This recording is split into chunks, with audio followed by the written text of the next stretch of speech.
Irmãos, nós vamos abrir nossas Bíblias no Evangelho de Marcos. Evangelho de Marcos, capítulo 5. Nós vamos continuar. Nós temos na igreja o costume de expor livros, da palavra do Senhor, e nós estamos expondo o Evangelho de Marcos. Nós estamos no meio dessas exposições. E nós estamos então agora no capítulo 5. Nós vamos iniciar o capítulo 5 hoje, nessa noite. Eu gostaria que você abrisse nesse capítulo e nós vamos fazer a leitura do versículo 1 até o versículo 20 da palavra de Deus. Por isso, abra sua Bíblia, preste muita atenção na palavra que é lida, é a palavra de Deus. Marcos capítulo 5, versículo 1 ao 20.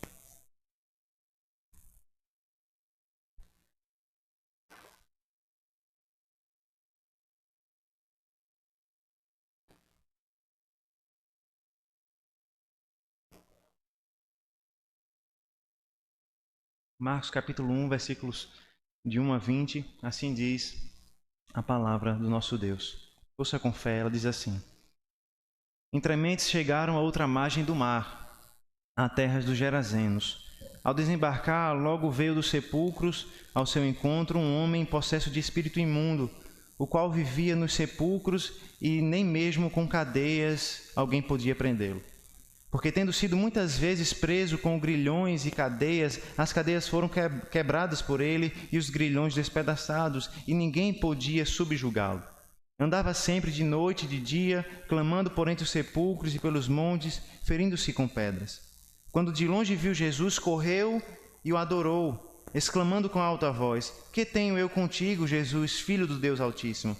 Conjuro-te por Deus que não me atormentes, porque Jesus lhe dissera: Espírito imundo, sai desse homem. E perguntou-lhe: Qual é o teu nome? Respondeu ele: Legião é o meu nome, porque somos muitos. E rogou-lhe encarecidamente que não os mandasse para fora do país. Ora, pastava ali pelo monte uma grande manada de porcos. E os espíritos imundos rogaram a Jesus, dizendo: Manda-nos para os porcos, para que entremos neles. Jesus o permitiu. Então, saindo os espíritos imundos, entraram nos porcos, e a manada, que era de cerca de 2.000, precipitou-se despenhadeiro abaixo para dentro do mar, onde se afogaram. Os porqueiros fugiram e o anunciaram na cidade e pelos campos.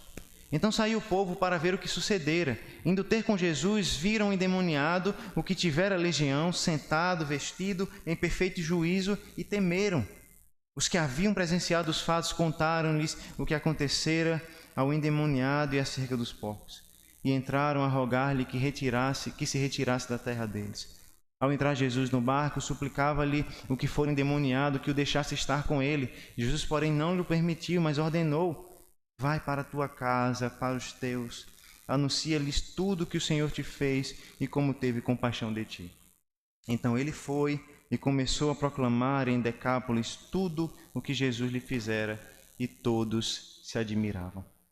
Vamos orar mais uma vez nesse momento, pedindo a compreensão do Senhor, a iluminação do Senhor. Senhor nosso Deus, Deus bendito, Deus santo, nós rogamos, Senhor, a Ti, a Tua graça, a Tua iluminação, que o Senhor nos instrua, que o Senhor nos dê sabedoria, e que aquele que interpreta a Escritura perfeitamente, o Espírito Santo, possa falar aos nossos corações nessa noite. Nós choramos em nome de Jesus. Amém. Irmãos, muitos dos pais, eles usam uma técnica bem interessante para educar os seus filhos. Muitas vezes eles criam para os filhos alguns monstros, alguns bichos papões para assustar as crianças. E aí você tem bicho papão, o velho do saco, no caso do meu pai era o cadeirudo. E assim tem muitos outros bichos papões que espantam as crianças e que fazem com que elas façam exatamente aquilo que a gente quer, ou que os pais querem. Mas a verdade é que essa percepção de que existe algum mal no mundo não é só das crianças. Não é só as crianças que se assustam por pensar que há um bicho escondido debaixo da cama ou dentro do armário. A verdade é que há sim uma percepção em todos nós de que existe um mal nesse mundo, de que existe algo ruim, de que existem forças malignas, forças das trevas. Não é à toa que os filmes de terror fazem tanto sucesso e que o tema principal desses filmes de terror sempre é o exorcismo ou a possessão demoníaca. É muito sobre isso que nós vamos tratar nessa noite, sobre a força de Satanás, sobre essas forças malignas, mas principalmente, hoje nós vamos tratar do poder, da força, não de Satanás, mas do Senhor Jesus Cristo, que é capaz de vencer toda e qualquer força maligna. Veja que quando nós meditamos nos versículos, no final do capítulo 4 de Marcos, os irmãos podem olhar, nós vimos um milagre do Senhor Jesus Cristo. Jesus Cristo, então, acalmou a tempestade. E ali, sem sombra de dúvidas, foi um grande milagre do Senhor, quando Ele apenas falou com o mar e o mar, então, se aquietou. E esse, irmãos, é mais um daqueles milagres necessários do Senhor Jesus Cristo. Porque nós vemos que os milagres aconteciam na época de Cristo de maneira especial. E havia uma razão muito clara: o Messias havia chegado. Por isso ele precisava demonstrar, não só com palavras, mas com poder, quem ele era. O Messias prometido, o Deus Redentor. Vale a pena, irmãos, a lembrar, mais uma vez, que o tema desse evangelho, do evangelho de Marcos, é mostrar que Jesus Cristo é o Cristo, o Filho de Deus. E esse tema é desenvolvido também através do poder de Cristo nos milagres e nesse texto que nós vamos meditar nessa noite, na expulsão dos demônios e na vitória sobre as forças de Satanás. Veja que esse não é o primeiro embate de Jesus com as forças malignas nesse evangelho. Ele já foi tentado por Satanás logo no capítulo 1. Ele já expulsou muitos demônios em outros capítulos. E por meio dessas batalhas nós vemos a autoridade e o poder de Jesus sobre as forças das trevas, sobre o mundo espiritual.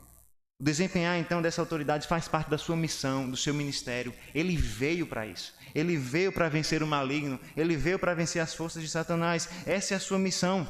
Não é coincidência, irmãos, que Jesus estivesse em conflito tantas vezes com os demônios. Os relatos, então, de expulsão de demônios nos levam diretamente não aos demônios, mas ao Filho de Deus, aquele que possui autoridade, aquele que possui poder para destruir tanto Satanás quanto o seu reino e libertar os escravos desse reino. Portanto, irmãos, nós vamos ver nessa noite que o Senhor Jesus Cristo é o Filho do Deus Altíssimo, aquele que liberta os escravos de Satanás pelo poder da sua autoridade.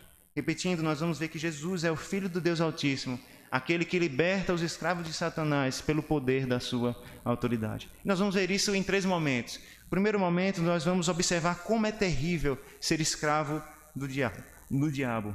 Segundo, nós vamos ver a autoridade de Jesus sobre o reino das trevas. E por último, nós vamos ver a beleza, a graça da libertação do Senhor Jesus Cristo. Então, para compreendermos então a maravilhosa obra do Senhor Jesus, nós vamos ver como é terrível ser escravo de Satanás. Depois de uma terrível tempestade, irmãos, nós já tratamos sobre isso no capítulo anterior, nós vimos que Jesus então chega onde ele queria chegar. Nós vimos lá no capítulo 4 que ele queria ir para outra margem do mar da Galileia e por isso então ele se defrontou com a tempestade, mas agora finalmente ele consegue chegar. É isso que nos diz o versículo 1. Veja, entrementes chegaram a outra margem do mar, a terra dos Gerazenos. E a verdade, irmãos, é que a gente não sabe muito bem ou especificamente o local onde isso aconteceu. Porque há uma dificuldade. Se você olhar em Lucas, por exemplo, vai dizer que Jesus chegou na terra dos Gadarenos e não na terra dos Gerazenos. A grande questão é que a gente não sabe onde é que ficava essa cidade exatamente. Mas seja onde for, a grande questão é, se tratava de uma terra na beira do mar da Galileia, uma terra que tinha montes em redor e principalmente, o mais importante para a gente, uma terra que era habitada não por judeus, mas por homens que não conheciam a Deus, por homens que não conheciam o Evangelho, que não conheciam o Antigo Testamento, gentios, homens de outras nacionalidades como eu e como você. Era uma região conhecida como Decápolis, você deve ter visto essa palavra, que significa simplesmente a região de 10 cidades. Mas essas são as informações que nós precisamos para saber nesse momento. Veja então o que acontece no versículo 2. Jesus chega e então desembarca. Ao desembarcar, então, logo veio dos sepulcros ao seu encontro um homem possesso de espírito imundo. Como o texto deixa claro, Jesus desembarca e no momento que ele desembarca, ele se depara com um homem que vem ao seu encontro. Acontece aqui um encontro entre Jesus e esse homem endemoniado. E nós vamos observar que a descrição que Marcos faz desse homem é impressionante. A primeira coisa que ele diz é que esse homem era habitado por um espírito imundo. E aqui, irmãos, não há como negar, aqui se tratava de uma possessão demoníaca. Não era epilepsia ou qualquer transtorno mental, aqui era um espírito imundo que estava habitando esse homem, um espírito do reino das trevas, do reino de Satanás. E aqui é uma clara característica da possessão demoníaca, ele era escravo de Satanás. E nós podemos ver a escravidão nos versículos seguintes. Ele era escravo de Satanás, habitado por espírito imundo, e no versículo 3 diz que ele vivia entre os sepulcros, e nem mesmo com cadeias, com correntes, podiam prendê-lo. Porque tendo sido muitas vezes preso com grilhões e cadeias, as cadeias foram quebradas por ele e os grilhões despedaçados, e ninguém podia subjugá-lo.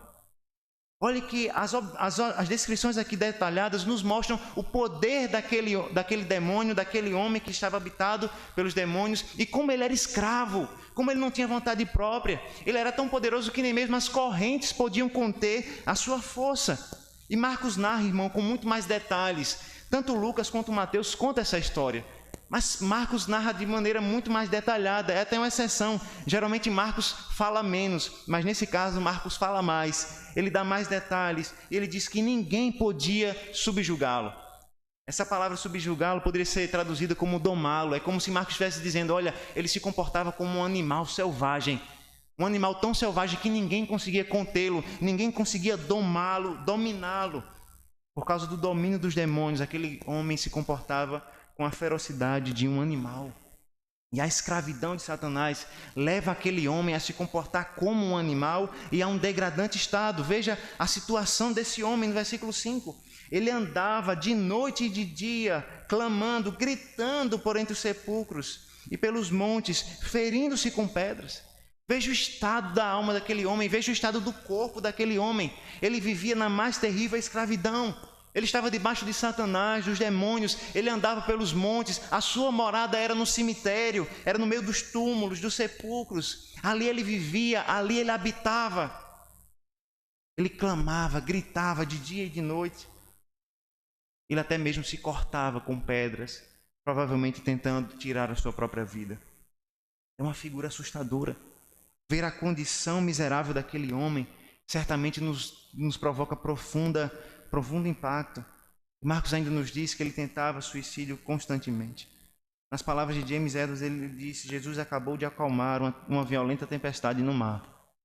Agora ele encontra um homem com uma tempestade igualmente violenta em seu íntimo. Jesus havia se deparado com a tempestade no mar. Agora ele lida com a tempestade no próprio homem. E veja que a passagem parece destacar um aspecto importante, que talvez passe despercebido na primeira leitura, mas é muito importante para a gente. Veja, a passagem destaca a impureza daquele homem. Primeiro a gente precisa observar que nós estamos numa terra impura, numa terra que não era a terra dos judeus, que era uma terra que era possuída por homens que não eram judeus, homens que viviam de maneira impura. Tanto é que os irmãos vão ver de maneira muito clara que eles criavam porcos. E todos nós sabemos que o porco é um alimento proibido no Antigo Testamento, um alimento considerado impuro para os judeus. Assim, aquela terra era habitada por homens impuros, homens que não ligavam para Deus e para a religião de Deus, mas que criavam porcos. Além disso, além de viver numa terra impura, com um povo impuro, esse homem morava num lugar impuro, porque ele morava no cemitério. E a lei do Antigo Testamento também nos diz que a pessoa que tocar em mortos e até mesmo na sepultura se tornava impuro por 7 dias. Veja, ele habitava no meio de um povo impuro, numa terra impura, e morava no lugar impuro, ele morava na sepultura, junto com os mortos.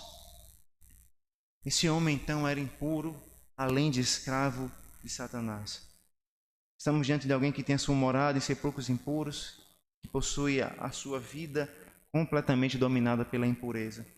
A podridão, a miséria, a opressão maligna são as marcas da vida desse homem. Veja que estado esse homem chegou. Veja como ele chega a um estado decadente por causa da escravidão de Satanás. Veja como é terrível o estado daquele homem. E o mais espantoso de todo esse texto é mostrar que não só aquele homem vive nesse estado, mas a palavra de Deus nos diz que todo aquele que não foi salvo pelo Senhor Jesus Cristo, que não conhece o Senhor Jesus Cristo, também vive nesse estado. E aí veja como é interessante, não pense que porque nós não encontramos muitos endemoniados como na época de Jesus, ou porque nós mesmos não somos oprimidos por Satanás como foi aquele homem, que nós não somos escravos dele. Porque são incontáveis aqueles que estão debaixo da opressão do maligno. Alguns estão debaixo da opressão violenta como essa, sendo escravizados, sendo violentados fisicamente até mesmo. Mas muitos estão debaixo da opressão de Satanás e nem sabem.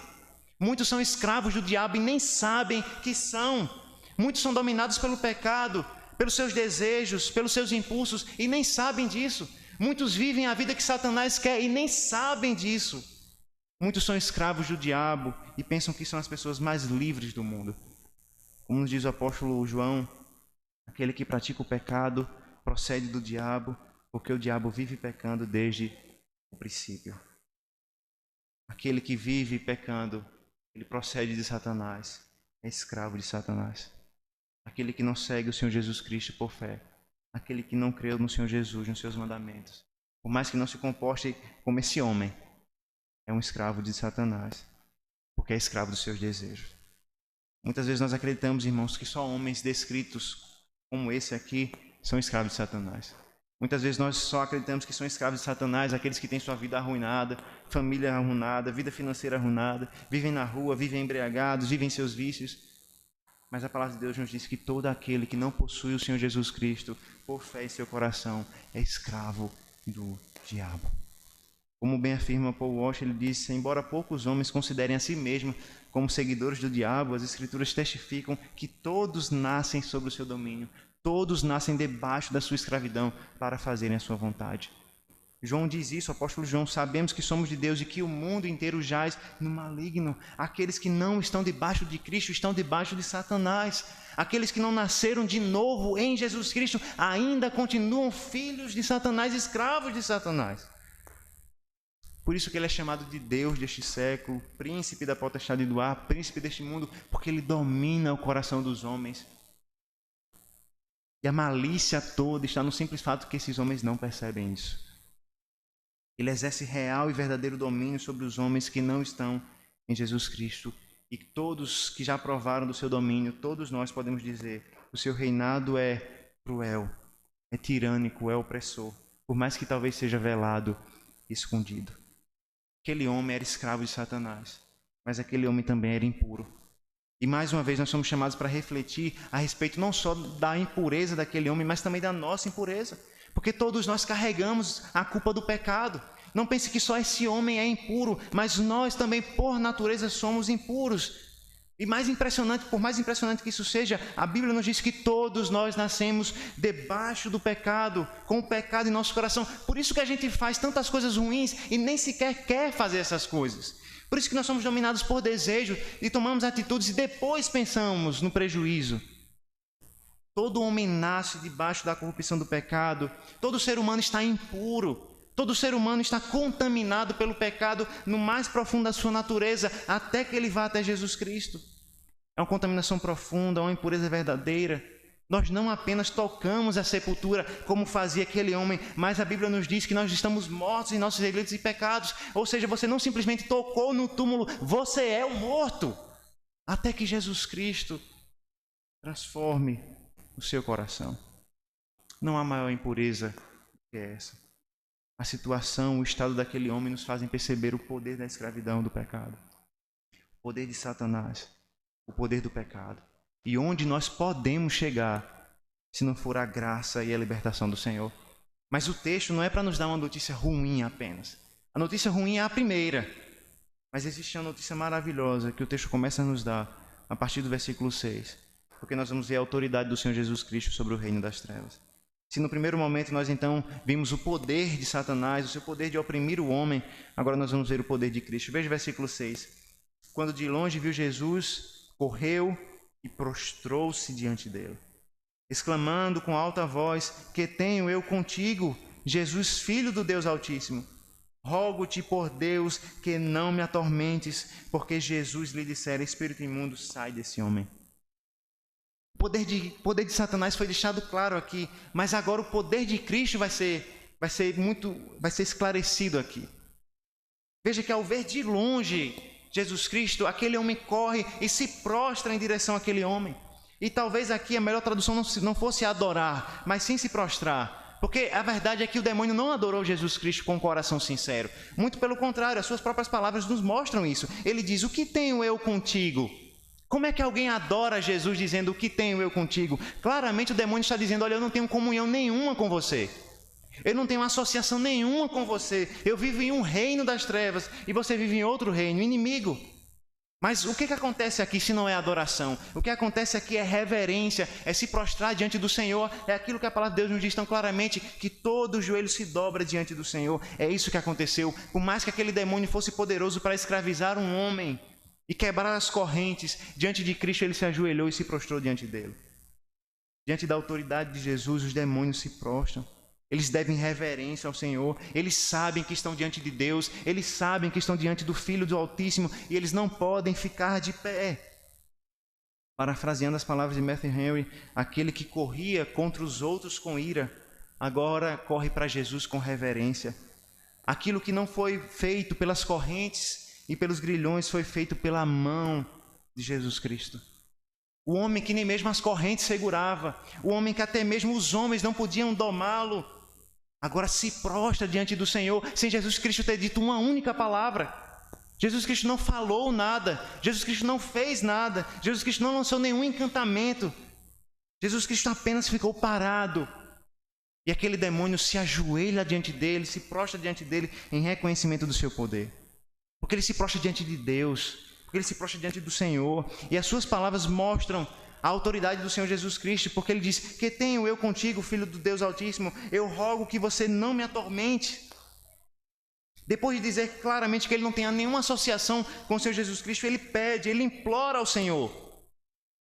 Aquele demônio tão poderoso na vida daquele homem, agora precisa implorar para Jesus Cristo. E ele pede: Senhor, não me atormentes. Porque ele sabe a missão de Jesus Cristo. Ele sabe que o Senhor Jesus Cristo veio para destruir o reino de Satanás. E aqui, irmãos, é muito difícil entender aquilo que os demônios querem dizer quando ele chamou de Filho do Deus Altíssimo. Certamente, os demônios não disseram isso porque eles adoraram o Senhor em espírito e em verdade ali. Mas certamente uma coisa é certa, eles sabiam com quem eles estavam falando. Eles sabiam que era Jesus, eles sabiam que era um Deus que estava ali, eles sabiam que era o Deus que se fez carne que estavam ali.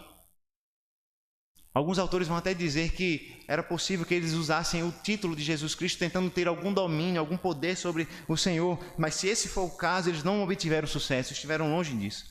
Porque as suas palavras mesmo mostram isso: por Deus, não nos atormente, por Deus, não nos perturbe. É uma apelação clara, eles estão rogando a Jesus Cristo: por favor, nos deixe em paz. O versículo 8, então, parece ser um comentário de Marcos para explicar a razão do tormento daqueles demônios. Jesus Cristo havia dito: sai desse homem. E os demônios então ficaram perturbados. Os demônios então ficaram aterrorizados com a presença e as palavras poderosas do Senhor Jesus Cristo. E no versículo 9, então, Cristo questiona a identidade daquele espírito imundo, quando ele pergunta: qual é o teu nome? E a resposta: meu nome é Legião, porque somos muitos. E a resposta do demônio demonstra, então, a força dos poderes malignos e a força que exercia sobre aquele homem. Ele diz legião. E a palavra que legião, irmãos, deve ser entendida no contexto militar, no contexto romano. A legião seria uma maior unidade das tropas do exército romano, ou seja, seria o maior pelotão das tropas, chegando até ter 6.000 soldados. Quando ele diz, então, que é uma legião, ele está querendo dizer: olha, nós somos muitos. Nós somos um exército. Jesus então havia ordenado que aquele homem fosse liberto. E o que eles dizem então? Nós somos um exército. Nós somos muitos. Mas não adianta ser muito. Não adianta ser um exército diante de Jesus Cristo. Eles poderiam ser um exército de demônios. Mas Jesus Cristo era Deus. Não é uma luta justa. Não é justa para os demônios. Porque por mais que eles fossem muitos, Jesus Cristo era único. E só isso bastava. A pergunta de Jesus, então, parece ser feita com um propósito muito claro: mostrar para aquele povo o poder dos demônios e mostrar para aquele povo o que Satanás poderia fazer. Lembra, esse povo aqui não conhecia a Deus. Lembra, esse povo aqui vivia em impureza. Então ele está querendo mostrar: veja o que Satanás pode fazer com você. Veja o que os demônios podem fazer com você. Mas principalmente veja o que eu posso fazer com Satanás. Depois de identificar, eles continuam implorando. Eles dizem no versículo 10: eu rogo encarecidamente que não nos mande para fora dessa região, para fora desse país. Veja, eles pedem, eles rogam, eles imploram ao Senhor. Irmãos, e veja que interessante, eles não querem sair daquela região. Mais uma vez, isso demonstra que essa região era uma região sem Deus. E eles viam naquela região sem Deus a oportunidade de fazer as suas obras malignas. Eles diziam: nos deixem aqui, porque aqui nós temos o que fazer. Nos deixem aqui, porque nós temos onde trabalhar. Não sabemos a razão, mas aquela região certamente era habitada por homens e mulheres que sofriam com a opressão de Satanás. O texto então continua e diz o que acontece posteriormente. Veja o versículo 11. Ora, passava ali pelo monte uma grande manada de porcos. E os espíritos imundos então rogaram a Jesus, dizendo: manda-nos para os porcos, para que entremos neles. Jesus o permitiu. Então, saindo os espíritos imundos, entraram nos porcos, e a manada, que era de cerca de 2.000, precipitou-se, jogou-se despenhadeiro abaixo para dentro do mar, onde se afogaram. Nós já comentamos que nesse lugar havia o costume de criar porcos. Isso era inadmissível entre os judeus, mas entre esses homens era comum. Eles comiam porcos, inclusive era uma comida comum, até mesmo no exército romano. Era uma região então habitada por gentios. E veja o tamanho da manada, veja o tamanho da criação: 2.000 porcos. Esses porcos então estavam perto ali, próximos no monte. E então os espíritos imundos imploraram para ir então até aqueles porcos. E Jesus então permitiu. Eles entraram então na manada. E a grande pergunta que nós fazemos é: por que Jesus permitiu isso? Porque veja que são animais, nós poderíamos pensar, veja, que animais inocentes, que não tem nada a ver com a história. Ou nós poderíamos ainda pensar, esses porcos tinham um dono. Veja o prejuízo que esses homens tiveram. Imagine o que é um criador de porcos naquele período perder 2.000 animais. Por que Jesus então permite algo assim? A resposta não é simples, e talvez a gente nem saiba exatamente a resposta. Mas eu gostaria de refletir com os irmãos alguns pontos. Primeiro, ainda não era chegada a hora da destruição de Satanás e dos demônios. Ainda não era chegada a hora de Jesus Cristo destruir plenamente e perfeitamente os demônios e a Satanás. Isso vai ser feito quando Jesus Cristo vier uma segunda vez. Satanás será jogado no lago de fogo e enxofre com seus demônios e ele vai ser destruído eternamente. Mas aqui ainda não era o momento. Não era o momento de Deus destruir os demônios aqui. O Senhor vai fazer isso, Ele promete fazer isso, mas ainda não é a hora. O próprio João diz que o mundo jaz no maligno, está debaixo do seu reinado. A destruição, irmãos, inaugurada por Jesus Cristo é poderosa. Jesus Cristo já está vencendo as forças de Satanás, mas ainda há um caminho para que isso aconteça. E o caminho está prosseguindo bem pela obra do Senhor Jesus Cristo. Segundo, é provável também que Jesus Cristo tenha permitido que os demônios entrassem nos porcos para apresentar o real propósito da obra de Satanás: destruir aquele homem.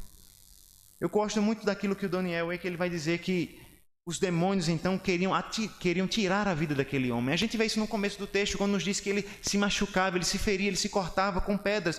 Provavelmente os demônios queriam levar aquele homem ao suicídio, queriam levar aquele homem a perder a sua vida. Então Jesus Cristo permite que os demônios entrem nos porcos para mostrar a real intenção daqueles demônios. E o que acontece logo quando eles entram nos porcos? Eles se jogam nos despenhadeiro, mostrando que a real intenção dos demônios era matar aquele homem, era destruir a vida daquele homem. Nós devemos adicionar um fato muito interessante: não foi Jesus que matou os porcos, foi os demônios. Além disso, o evento deixa claro que Deus se preocupa muito mais com o homem, que é nascido à imagem e semelhança de Deus, do que com os animais. Jesus Cristo estava preocupado em salvar aquele homem e não os porcos.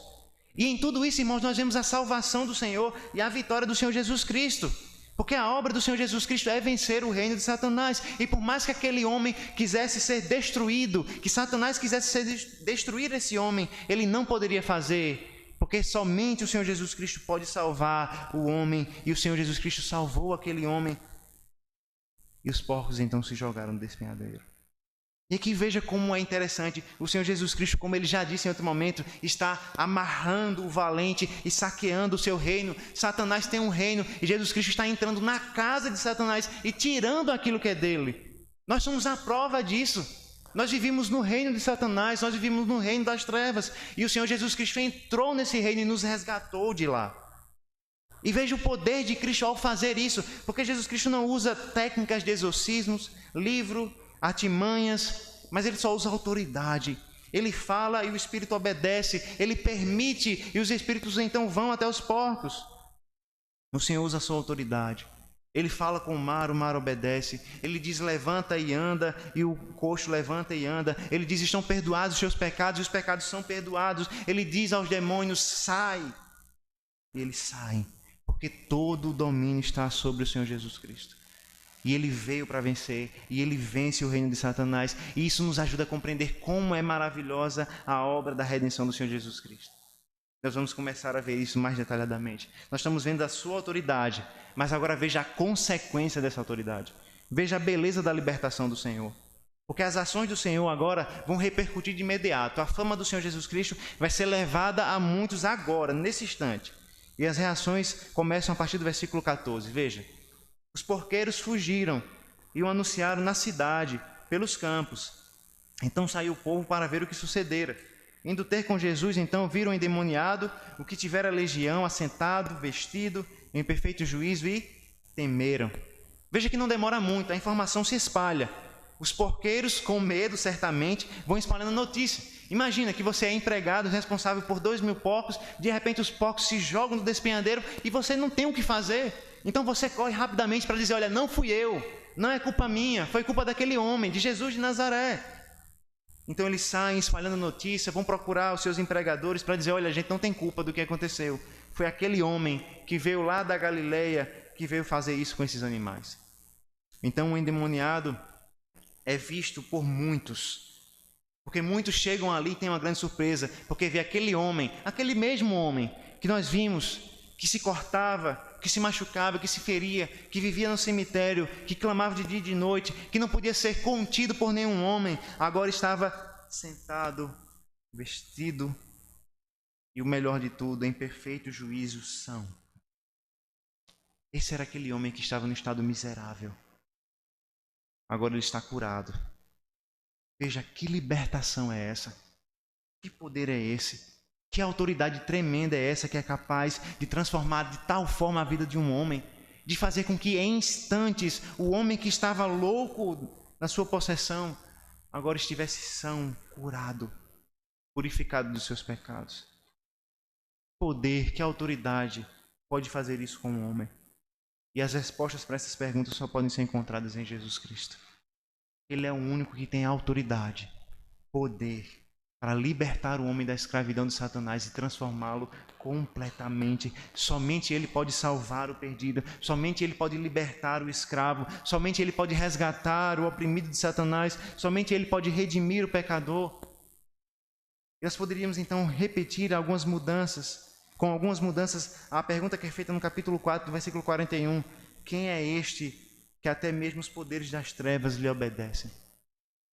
Quem é este que até Satanás e os demônios curvam a sua cabeça para mostrar reverência e fogem diante do poder do Senhor?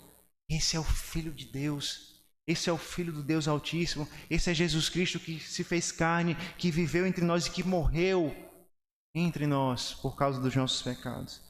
Nada nesse mundo pode curar a alma desse homem, mas Jesus Cristo pode. E Ele mostrou o remédio para esse homem, e ele creu. E o remédio era Ele, o remédio é a sua graça, a sua verdade. E veja que o que havia acabado de acontecer era espetacular. Não é sem razão que os homens temeram, eles tiveram medo de fato, eles ficaram com temor de fato. Mas o medo, irmãos, não é a única resposta ao ocorrido. Porque a resposta se espalha, a notícia se espalha, perdão. E então vem a resposta no versículo 16. Os que haviam presenciado os fatos contaram-lhes o que acontecera ao endemoniado e acerca dos porcos. E entraram a rogar-lhe que se retirasse da terra deles. É que nós tomamos um susto, um aparente susto, porque a notícia não para de se espalhar. E quando é dito a maravilha que aconteceu, como aquele homem foi restaurado, quando eles veem o que aconteceu com aquele homem, como eles veem que aquele que estava doente agora está são, o povo é tomado de grande medo e talvez até aqui a gente conseguisse entender. Mas depois eles rejeitam o Senhor Jesus Cristo. Talvez eles não conseguissem compreender, aceitar, lidar com a autoridade do Senhor Jesus Cristo. Mas eles rejeitam o Senhor. E por mais que seja assustador, uma das grandes reflexões desse texto é pensar que essa é a nossa resposta natural a Jesus Cristo. Não pense que você, que eu, somos melhores do que esses homens aqui. Porque tantas vezes nós vemos o poder de Cristo. Tantas vezes nós vemos o poder do Senhor de transformar vidas. E mesmo assim nós rejeitamos o Senhor. Mesmo assim, nós preferimos que o Senhor saia da nossa terra. Ele mude a vida de outro longe. Além disso, parece que havia um interesse comercial aqui muito grande. Porque havia a perda clara de 2.000 porcos. E era uma perda considerável. Contudo, o que Jesus Cristo está mostrando é: vocês estão preocupados com os porcos, quando eu salvei a vida de um homem. O que é o dinheiro diante da salvação? O que são os bens materiais diante da salvação? O que são 2.000 porcos diante da salvação de um homem? Aquele homem havia acabado de ser salvo, de ser restaurado. E o povo estava mais preocupado com o dinheiro que foi perdido, preocupado que aquilo talvez acontecesse com os seus porcos, uma vez que havia acontecido com os porcos do vizinho.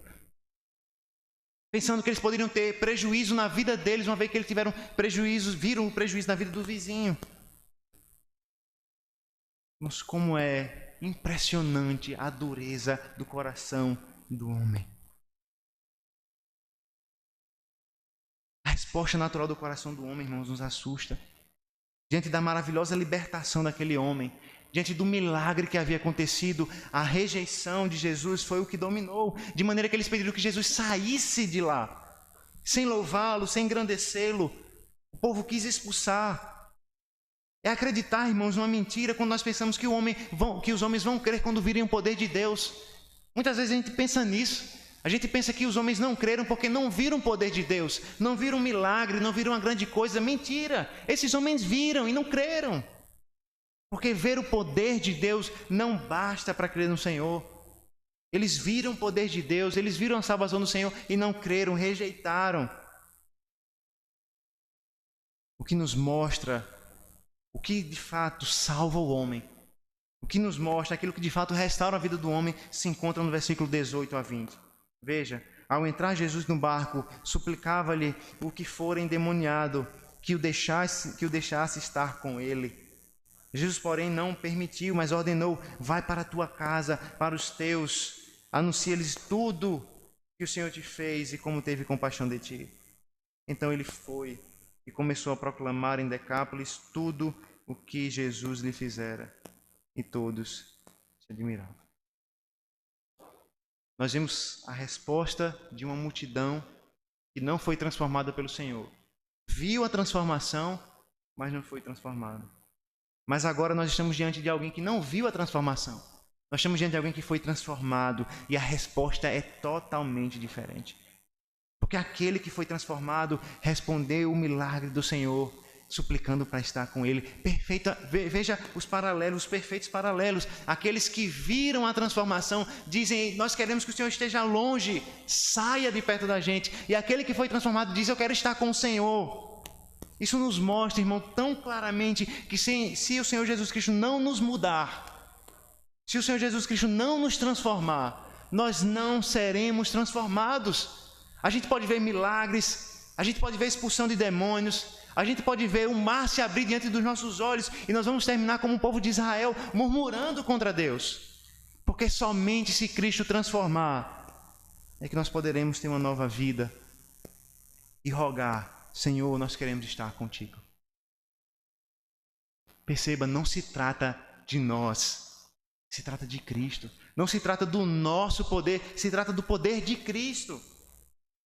Veja que maravilhosa salvação é essa. É saber que nós não podemos fazer nada, mas que Cristo pode nos salvar. Saber que a salvação não depende de nós, da nossa transformação, mas que Cristo pode nos transformar e nos salvar e nos dar uma nova vida. De maneira que agora a gente pede: Senhor, eu quero estar contigo. Então o Senhor Jesus Cristo dá uma tarefa para aquele homem. Ele diz: não, eu não quero que você esteja comigo. Quero que você esteja comigo, mas especialmente com seu povo. Ele diz: vai para a tua casa, para os teus, anuncia-lhes tudo que o Senhor te fez, como teve compaixão de ti. Cristo deu uma tarefa para esse homem.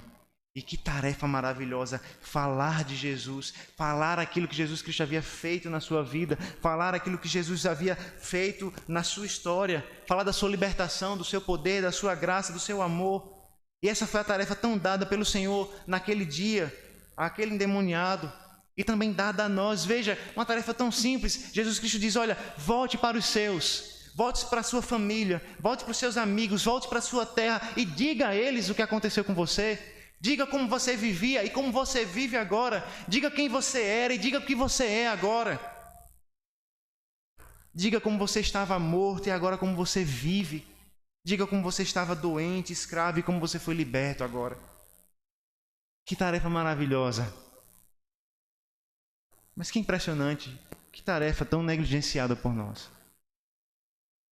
Nós somos salvos pelo Senhor. Nós somos redimidos pelo Senhor. Nós somos transformados pelo Senhor, como esse homem foi. E nós não dizemos aos nossos. Nós não falamos para os nossos amigos, para os nossos familiares, o poder que nos salvou. Nós cremos, nós somos transformados, nós recebemos uma nova vida, mas nós não compartilhamos desse amor. A salvação de Jesus, irmãos, e a sua compaixão nos chama a testemunhar e anunciar o que o Senhor fez conosco, com a nossa casa, com os nossos. A salvação do Senhor de Jesus na tua vida é também para que você anuncie aos seus. E a tua casa também seja salva, e os seus também sejam salvos pelo anúncio da palavra. E não adianta pensar que o testemunho vai ser somente de obras. O testemunho tem que ser audível, tem que ser com palavras, tem que ser o evangelho do Senhor. É preciso falar do amor de Cristo. Foi essa a missão que Jesus Cristo deu a esse homem. Foi essa a missão que esse homem tomou para seguir. E por fim, irmãos, nós devemos fazer algumas perguntas diante desse texto e diante da palavra desse texto. A primeira delas será: qual é o caminho que nós tomaremos nessa noite? Porque nós temos Cristo aqui oferecido diante de nós. Nós temos o Senhor Jesus Cristo aqui oferecido como aquele que tem poder, como aquele que tem autoridade, como aquele que tem domínio sobre os poderes das trevas, que pode libertar, que pode transformar, que pode mudar as nossas vidas, que pode nos libertar do domínio de Satanás, nos libertar dos nossos pecados e nos dar uma nova vida com Ele. Será que nós rejeitaremos o seu amor como aqueles que viram o milagre rejeitaram? Ou será que nós seremos como esse homem que foi transformado e nós creremos e seremos salvos por ele? Diante da maravilhosa libertação do Senhor Jesus Cristo, nós desejaremos estar com ele ou nós desejaremos expulsar ele das nossas vidas? Jesus Cristo é oferecido. Jesus Cristo é apresentado. E muito mais do que porcos, o Senhor deseja salvar vidas, deseja salvar almas. E Ele tem poder para transformar. Nós acabamos de ler sobre isso. Ele pode te salvar. Ele pode salvar a sua vida. Ele pode te libertar da escravidão de Satanás, da escravidão do pecado, e te fazer são como esse homem. Ele pode te fazer desejar estar com Ele. Eu preciso crer. Eu preciso responder ao Senhor. Aquele homem foi transformado. E então ele disse: eu quero estar contigo. Busque a transformação do Senhor. Peça para que Cristo te transforme. E então diga: Senhor, eu quero estar contigo. Irmãos, nós muitas vezes usamos as táticas do bicho-papão, do velho do saco e assim por diante, para fazer com que as crianças façam as nossas vontades, colocando medo no coração delas. Mas a verdade é que o bicho-papão não existe. Talvez eu esteja acabando com sua ferramenta agora. Crianças, o bicho-papão não existe, o velho do saco não existe, é mentira. Mas crianças, jovens e adultos, Satanás existe. O pecado existe. Eu preciso lhe dizer que se você não estiver debaixo de Cristo, por fé e em amor, esse sim pode atormentar a tua alma e o teu coração para sempre. Não é uma tática para te fazer medo. É a verdade da palavra de Deus. Não é uma tática para fazer com que você faça aquilo que eu quero, mas é um testemunho da palavra te levando ao Senhor que pode te salvar. Nós não podemos te salvar. Os nossos pais, crianças, não podem te salvar. Mas Jesus Cristo pode. Creia em Cristo Jesus e seja transformado. por meio desse Filho do Deus Altíssimo. Vamos orar ao Senhor? Senhor nosso Deus, nós te louvamos porque o Filho do Deus Altíssimo está entre nós. Nós te louvamos porque a palavra foi pregada, porque Cristo foi apresentado, e só o Senhor, Pai, pode transformar os corações como o Senhor fez com aquele homem. Transforma, Senhor, corações no nosso meio. Transforma a vida, Senhor, no nosso meio. E em nome do Senhor Jesus Cristo, que haja salvação no nosso meio. Por meio da palavra do Senhor, por meio desse Redentor chamado Jesus Cristo. E que assim como aquele homem foi transformado e desejou estar com o Senhor, que muitos aqui nesta noite sejam transformados e desejem estar contigo. Nós choramos em nome do Senhor Jesus. Amém.